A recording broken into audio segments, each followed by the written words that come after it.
so you can Why see not? up here. I have that.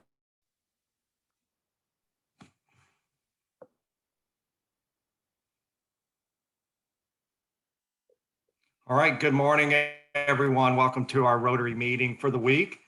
This morning, we're going to have our invocation by Julie Rinaldi, followed by our pledge, which will be led by Dave Williamson. Good morning, everybody. We're going to continue the spirit of St. Patrick's Day, and I'm going to share an Irish blessing, which I know you guys have all heard. May your troubles be less, your blessings be more, and nothing but happiness come through your door. Amen. Amen. Good morning. Please rise and join me in the Pledge of Allegiance.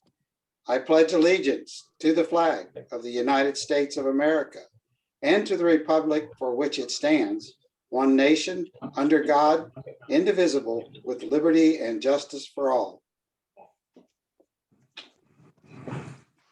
Thank you, Julie and Dave. Do we have any guests on this morning? Other than our speakers, we'll introduce them in a few minutes. If you are a guest or have a guest, unmute yourself and speak up so we can welcome you.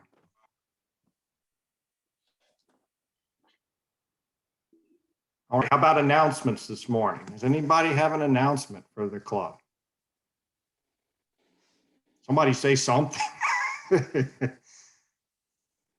Well, I got a question. Let's do this. I just want to see a show of hands, and hold your hand up for a second so we can look. I just want to get an informal look at, among our members, who has had at least one of the COVID vaccine shots. If you can raise your hand and hold it up, and so I can scroll through the screen here. All right, so we're doing pretty good. I got my first one yesterday, and so it looks like, you know, we're on track to be able, assuming the laws allow us to, potentially go back to hybrid type meetings around May, which, since most people are now becoming able to get their first shot, there's up to a 6-week cycle after that to be considered immune. So it's looking like time in May, we may be able to get back safely to hybrid type meetings. Does anybody else have any other announcements this morning? Bill Andrews here. I just have one brief announcement. Can you hear my voice? Yes. This is it's a public service announcement. Every year through the Dublin Chamber and the City of Dublin, there is a sponsored community service day. This year it's on May the 1st. It's an opportunity for businesses and families to volunteer their morning to help the disadvantaged in Dublin, primarily a lot of our seniors who need some simple yard chores done to maybe spruce up their properties for the spring and summer seasons. And if you have an interest in that, please go to the Dublin Chamber website and look at the details. But it's an opportunity, as we talked about, coming out of our COVID winter, for a family or business to provide some great volunteerism in the city. So please look into that, everybody. Thank you, Bill. Any other announcements this morning?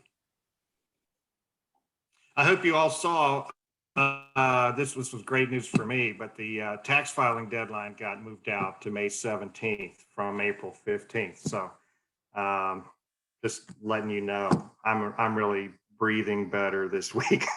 So, all right. If there's no more announcements, then I am going to call on Bill Andrews again to introduce our speaker for the morning. Thank you. Thank you for that. And just on the tax deadline extension, it's for our accountants in the room. It's probably just a stay of execution, continuing the stress to get things ready for a lot of folks. But It's my great pleasure this morning to introduce our guest speaker, Jenny Amorose. Jenny is the Chief Operating Officer of the Dublin Chamber of Commerce. And as we all know, the Chamber is a nonprofit, community-based organization that is really devoted to bringing businesses together, and through collaboration and idea sharing of best practices, really develop great leadership programs for our young professionals and executives in the community. And she started with the Chamber in 1998, and since then has devoted much of her time at the Chamber in developing and creating really great business opportunities, strong programming for the Chamber and its members, and ways for the Dublin business community to engage in the community and kind of networking and reaching out to one another. Such things she's been instrumental in launching. The list goes on, but a couple highlights are the Dublin City Schools Community Champion Awards, done every spring. It's just an amazing program of recognizing our young people in our schools. The Taste of Dublin, that again showcases all our wonderful restaurants and food establishments in the city. A wonderful series on women in business, and something that's very topical today, human resources, continuing education luncheons. She also was instrumental in starting the annual Dublin Economic Forecast Breakfast, and most recently, the Dublin Corporate Challenge, that if for some of you are unaware of it, please check that out. It's a great, again, teaming opportunity for your business. And then the ongoing Sales Connection Breakfast Series. So the list goes on, but this has been Jenny's focus for some time. And then she is great in volunteering her time outside the Chamber for other community-focused needs, primarily through the schools, everything from the Dublin City Schools Alumni Association, the Dublin Friendship Committee, the most recent 2020 Census Committee, and the Sustainability Advisory Team Committee.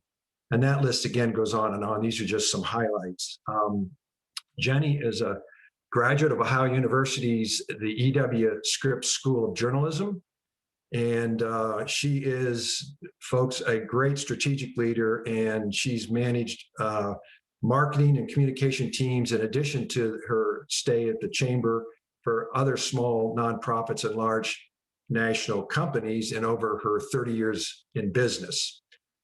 When Jenny isn't busy being so committed to our community, she finds great pleasure in spending great time with her 2 college-age daughters and her extended family in Dublin. And so with that, I'd like all of us to wish Jenny hello, and I look forward to hearing her comments. So I'll turn that back over to you to bring Jenny on. Thank you, Bill. I'm really glad that I can be here with you today. Bill and I have kind of put together a little presentation for you just to kind of share this past year with what the Chamber's been working on during our 45th anniversary, which has obviously been during COVID. So I'm going to share my screen. Wish me luck that I do this well. We've all had to learn a lot of technology during COVID, so I'm getting better at it. Can you see my screen okay? Joe? Yes? Okay. Jenny, if you don't mind, try turning your volume down just a hair. You're getting some kind of funny echo or something on your audio. That better? I don't think so. I don't know. Maybe it's something else, but that's okay. We can hear you.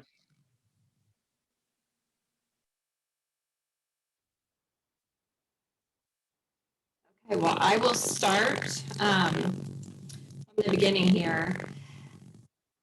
So Bill and I put a presentation together to just share with you some of the things that the Chamber's been working on this past year, as well as over the last 45 years. Because, like I said, it was our 45th anniversary at the start of COVID, and as Bill came in as president, So we obviously had to change a lot of things that we do, but the Chamber is known to be a trusted resource for advocacy, education, and engagement in our community. And with that, you probably are familiar with some of the programs, but I kind of highlighted them for you because even though we're during COVID, we are moving forward with planning events for this spring and summer. So Bill mentioned our Community Service Day. It's the 21st anniversary of that. It will be May 1st from 8:30 to 1. We're going to be meeting at BMI Federal Credit Union. And you can see here all of our partners that partner with us and make this event possible. It's a wonderful morning that you can come out. We go to senior citizens' homes, residents in need. So if there's someone who is, going through chemo right now with cancer and isn't strong enough to get out and do their spring cleanup, we'll send a group to their homes. We're working right now to identify those sites. Last year we did 70 sites.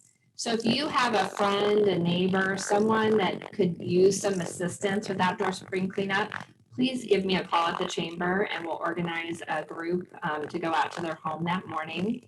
All of our volunteers they'll receive a t-shirt, bottled water, some snacks, and then they'll head on out to go do those community projects. Then they'll come back and they'll get a goodie bag as a thank you for all of our community members that will have complimentary like ice cream, gift certificates, and those types of things that they can go and enjoy businesses in Dublin. Community Champion Awards is a program that we started with Dublin City Schools, and it's actually received national awards. It is a program where we award 12 senior scholarships, in addition to about 200 other students receive awards that day. And since we started this program, we've recognized over 3,100 students and teachers, and we've given more than 350 students scholarships, savings bonds, and 529 account funding to further their education. So it's a great business partnership. It's business leaders up on stage presenting those awards. They're presenting the medals and the gifts and the scholarships. So it's really a great way for businesses to recognize our youth for being good citizens and encouraging them to become good corporate citizens as they get older. We also have a leadership development program, and it's in 3 stages. We start in the schools for 6th to 8th graders with our I Care, I Serve, I Lead program. And that's a summer program. We're not doing that this summer because of COVID, but we've done that for over 16 years. It's a week-long program. And then we have the YP Leadership Academy. Our YP Leadership Academy is running right now. We're just getting ready to graduate a group of 39 young professionals out of that program. We have been doing that for about 8 years now, and it's extremely popular. And our Leadership Dublin program is running right now as well. And many of you, I think, on the call are graduates of Leadership Dublin. So we have a group of 22 business professionals from every business you can imagine in Dublin. It could be some folks from the new OSU Medical Center. We have some folks from Ohio Health, IGS Energy, QSCC. It's a really diverse group of people, and they're working on 4 projects to serve our community. One is a veterans marker program that they're working with the city on to identify our veterans. Then we also have a program that's working for Welcome Warehouse. Another project is working for the food pantry. So it's a really good program that gives back to the community. Then we have our Young Professionals program, and this is a really fun group of folks. They organize every year a brew hop at Bridge Park for the last several years. You can kind of see some of the folks up there at the top, where we create a passport and they go around Bridge Park and visit and support those area businesses. And then we end at Pins with lots of door prizes and fun things. We also do a 1st grade reading program at Riverside Elementary School where we let young professionals pick one day of the week where they go and they will read with a 1st grader. And do lots of other programs. you'll see a photo there. We go to Sports Ohio every year and we do a putt-putt contest and beach volleyball and those type of things. So if you know of young professionals in the area, or if you're a member of the Chamber of Commerce, any of your young professionals can become a member of Next Gen for free.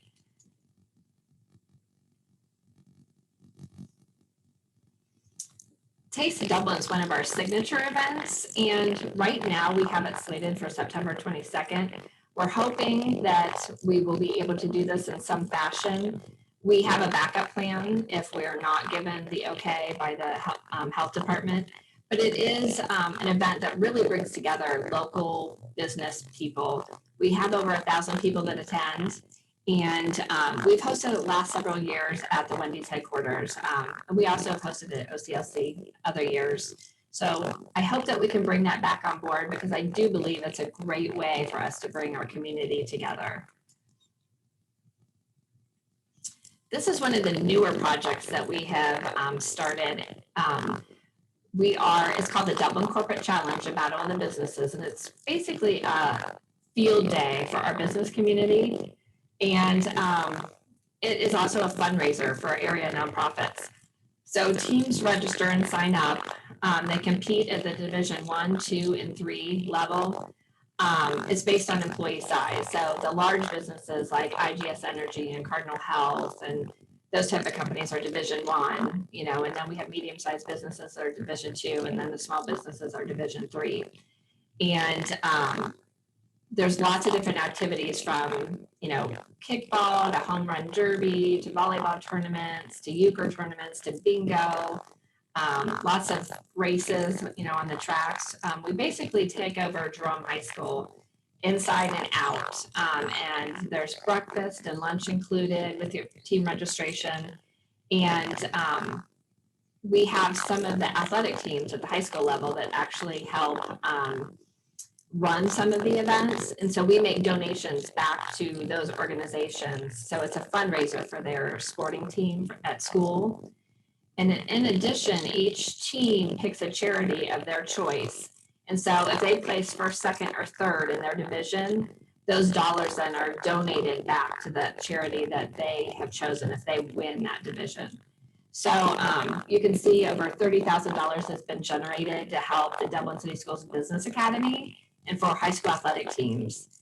And in addition to that, $14,000 has been donated to local nonprofits that were chosen by those businesses that won those categories.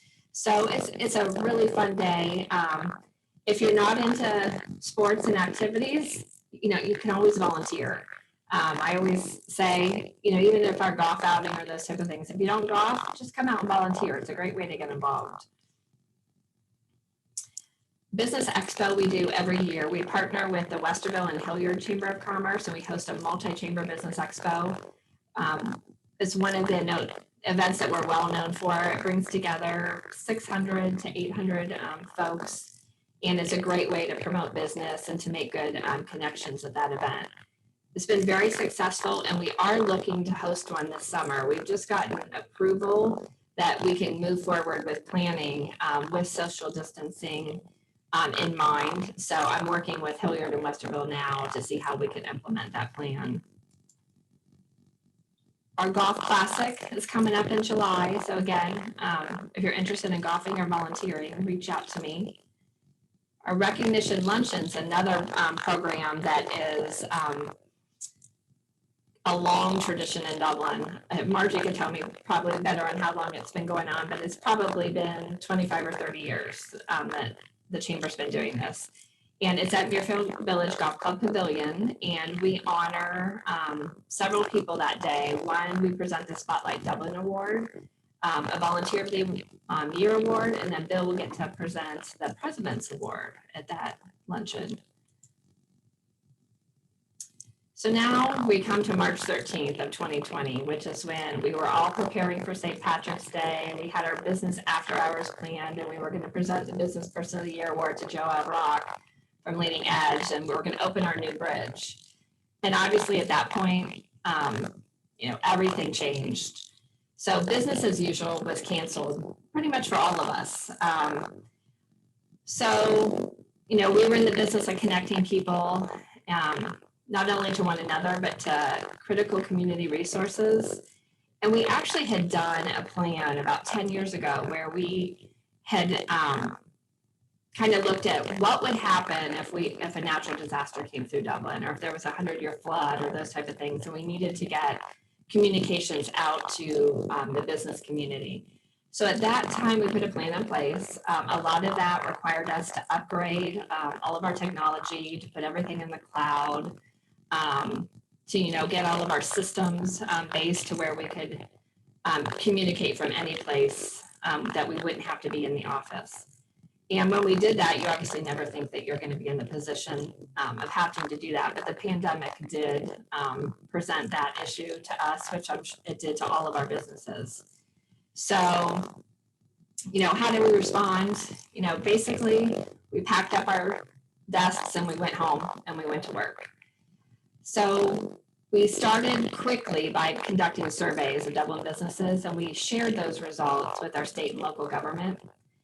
And then we created some web-based resource pages and email messages from the governor's office and the SBA and all those type of things out to the community. We were probably the initial point of contact for the governor's office. He did a big thank you to all the chambers for everything that the Chambers of Commerce in Ohio did to try to help get those initial responses out.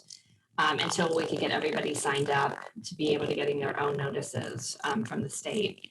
We also spent many, many, many days taking congressmen and senators on tours of Dublin businesses to advocate on behalf of our business community and to stress the need for financial assistance.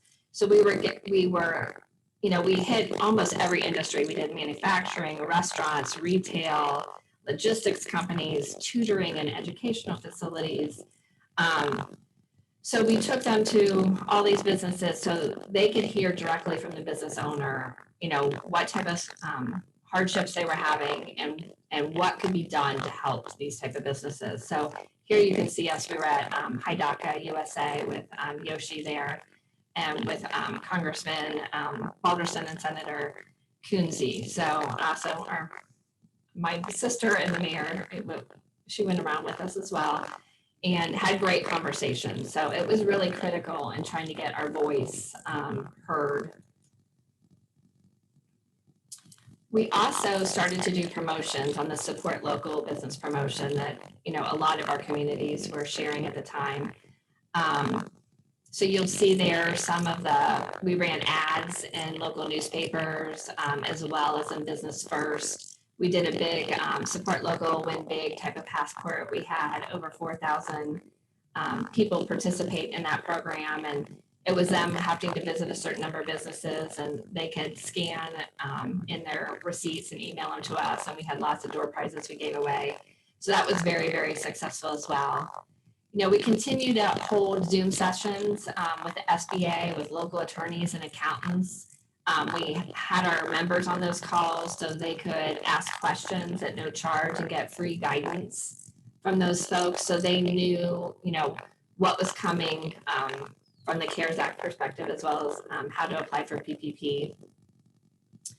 And we did other things, like we created a webpage to encourage online financial donations to our local nonprofits like the Dublin Food Pantry and Welcome Warehouse. And we held a huge personal hygiene drive for Dublin Bridges and Dublin City Schools. Our whole conference room was full of products that were donated by Dublin area businesses. And last thing we did was we went out and literally filmed videos ourselves. We, as our retail shops and our restaurants opened, we shared them on social media and through email and those type of things to try to help support the businesses. And, as we went out and did that, I can remember the day that I walked over to Lake LaFleur and Joe Ritchie being there and just being so grateful. She's opening back up, and her clothes were from a different season, and she was feeling very overwhelmed and very thankful and appreciative of the support of the community. So they were really good messages to be able to share with our community. So we continued with all of our programming through Zoom, and we opened it up to any business. It didn't have to, they don't have to be a chamber member. They can, we wanted them to be able to get the resources that they needed and questions answered during this time period. And we definitely wanted to help every business in our community. So we continued with our Women in Business luncheons, our Sales Connection series, Network Dublin, new member receptions, business after hours. We continued with everything. And we brought in different speakers, like I know we had the Chief People Officer from IGS Energy, Jenny Kovac, come and talk about how did they respond? You know, how did their team respond to when everything was shut down, and what programs did they have in place? And we had lots of businesses on the call, just trying to navigate those waters together and share best practices. So we continued all of that via Zoom. And then this is where I would think we want to talk about, okay, we've been through this this awful pandemic that we've all suffered through, and with Bill's leadership, we're looking at the vision for the future. You know, how can we serve the business community in the future?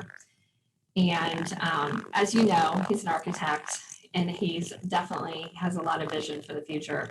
So we reimagined our office space and our meeting space here in the chamber. We are in the process right now of working with the city to build out, because the building we are in is owned by the city, and we lease it from the city. So we're creating a facility that our business community can use. And I know Rotary, I know your board has met here for years in our conference room. Now you're going to have an even nicer room once we can get together. It's going to have a nice new big kitchen connected to it, all new furniture. It's going to have a completely different look. It'll accommodate up to 34. We'll have 2 other conference rooms. One will accommodate 12 and one will accommodate 8. We'll have upgraded technology throughout the building, video screens, Wi-Fi for your use, all those type of things. There'll be a chamber cafe that will be kind of in the center of the building, and it will provide complimentary coffee and water and Wi-Fi and snacks for our members to come use throughout the day. We'll have drop-in workspace for business professionals to use, just like if they're in between meetings or in between sales calls. It's you know, as you know, it's more secure than stopping at a local coffee shop. You can come in here, plug in your computers. We'll have even screens that you can plug into to do presentations and those types of things. So we're really, really excited about it. And I know our members are really excited about it as well. Our future looks at, how can we meet the needs of our business community in the future? So you're going to see some new programming that's going to roll out. So when our new building opens, there'll be some new member benefits and new programming. We'll continue with the discounted programs that we have right now, where you can save dollars through our SACA MIWA program with Anthem, workers' comp discount programs, Office Max discount programs, and that you'll see here some of the online coupon deals that we have and those type of things. We've beefed up a lot of that as well during COVID. So you can go out and support our restaurants and area businesses as they're offering discounts during this time. So that's pretty much it. I know that some of you might have some questions, but my contact information is there. So feel free to reach out to me. And I think at this time, I think we can open it up to questions if anybody has any questions about the chamber or any ideas that they'd like to share with us on ways that we could service the business community better. Well, Jenny, if I may start, David, please. Okay. Thank you for the great presentation. It's just amazing, the growth of the chamber and the things that have happened. And for some of us that have been active in the chamber for a lot of years, it's exciting to see these transitions. Jenny, if you would take just a minute and introduce your mother, not as mom and not as the Rotarian we know her, but as her role in terms of the only executive director of the chamber that we've had. And maybe Margie can give us a snapshot or two of some of the early history. And and most importantly, the recognition luncheon, which sells out every year at what, 220 attendees, a fabulous program that Margie was really instrumental in bringing on board. Would love to hear from her and her thoughts and how the two of you collaborated together over the years. Well, when I'm at work, I do call her Margie. It's hard. It was really hard to do that at the beginning, rather than referring to her as mom at work when I first started here back in the late 1990s. But obviously, she is the one, you know, in my opinion, that had the vision many, many years ago that the chamber could be that anchor in the community to try to bring all the groups together. So, you know, I remember as a kid growing up with the chamber telephone in our kitchen, and it was green and it was a dial phone. And we weren't allowed to answer it. So she definitely had a lot of foresight. And I'll let her talk about kind of those early days. Many, many great stories to share that I think we all hearing. So Hey, Jenny, can you unshare your screen? Yep.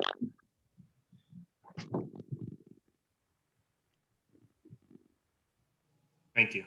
Yeah. So I'll turn it over to you, Margie.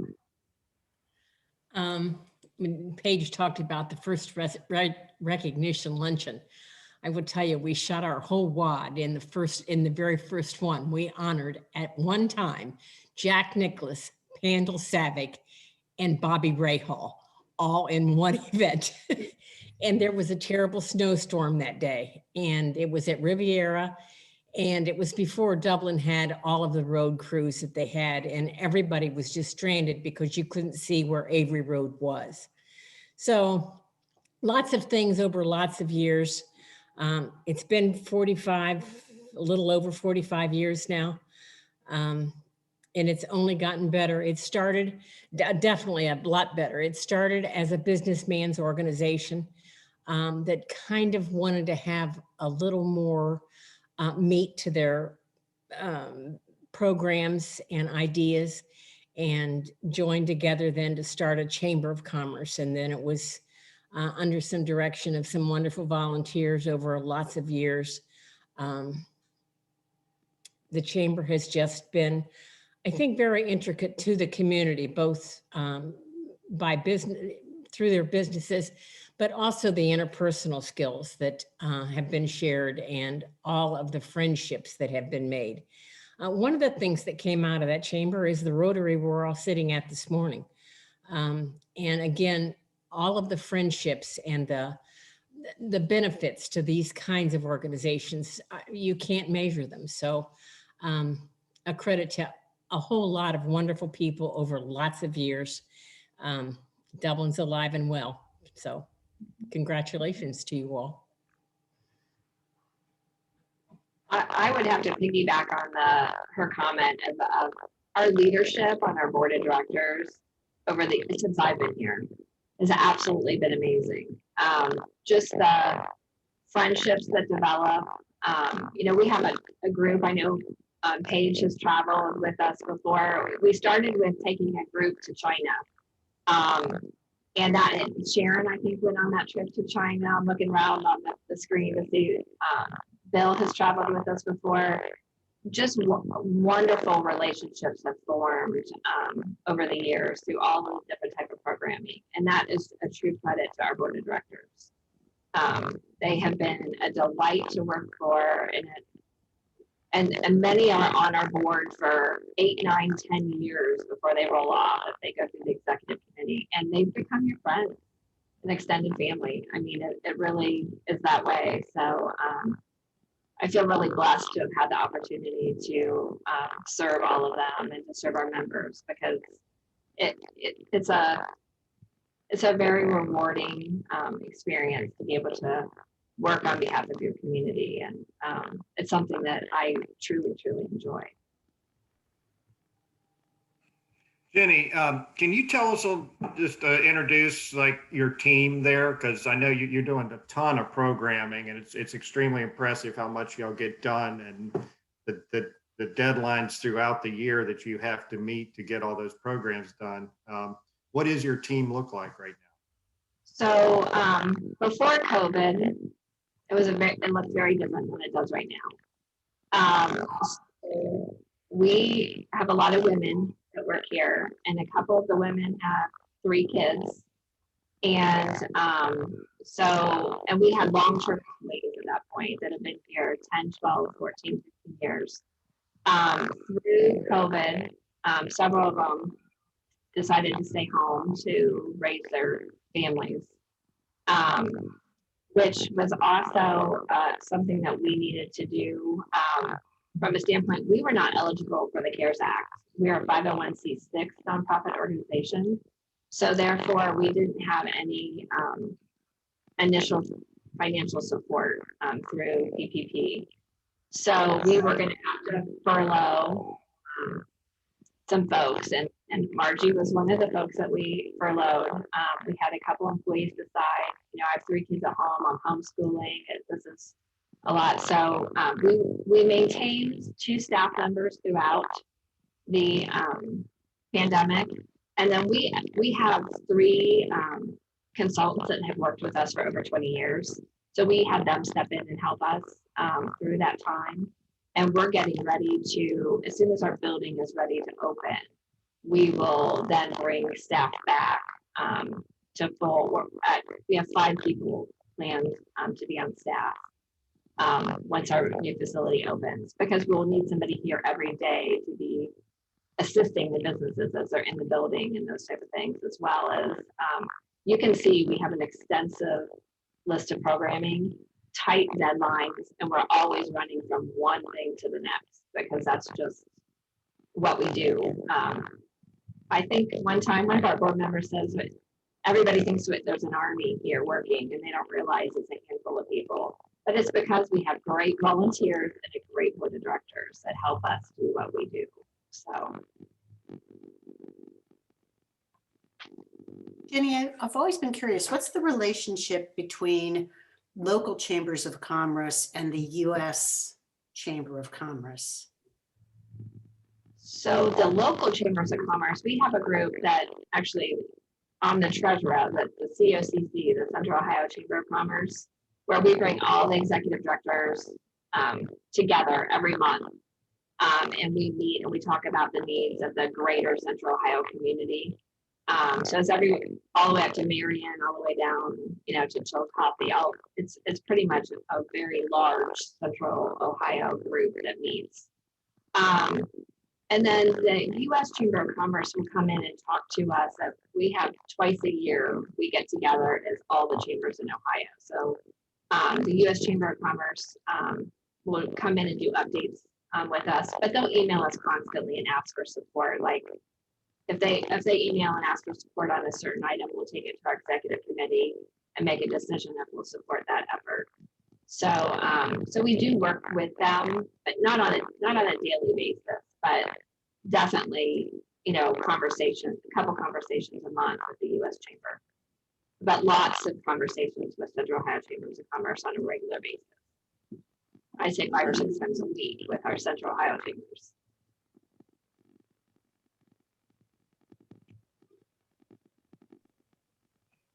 Anybody else have a question for Jenny? Jenny, are you guys building a new building or are you improving the existing building? I'm not sure where the new space is.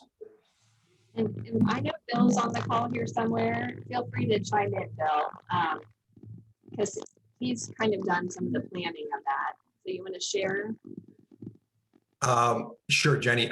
Wolf, specifically the existing chamber offices on South High, at the bottom end of the historic district are being totally remodeled.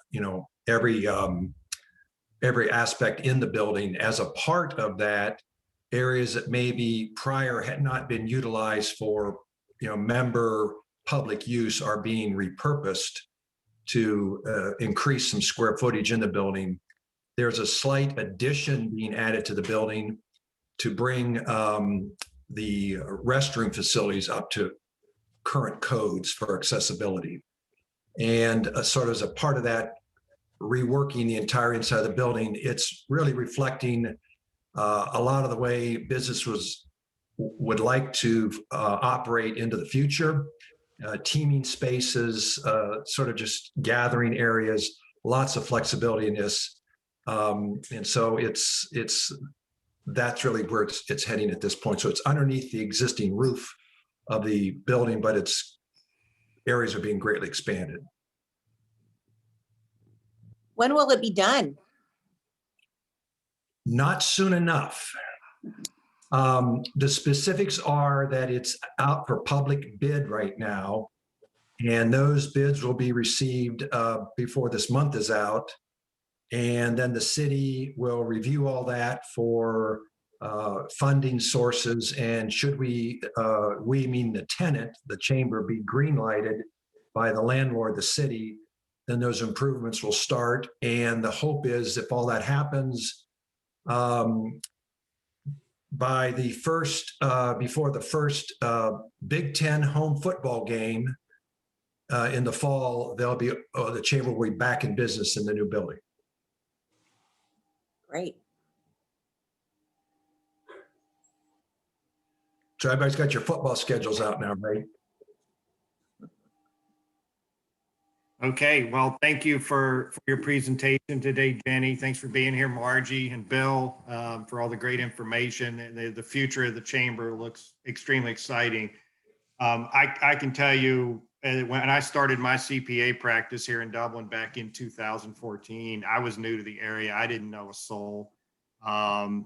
And the chamber was extremely valuable to me in building the practice that I have today. I jumped right into the Leadership Dublin and the Ambassadors Club and all the networking opportunities.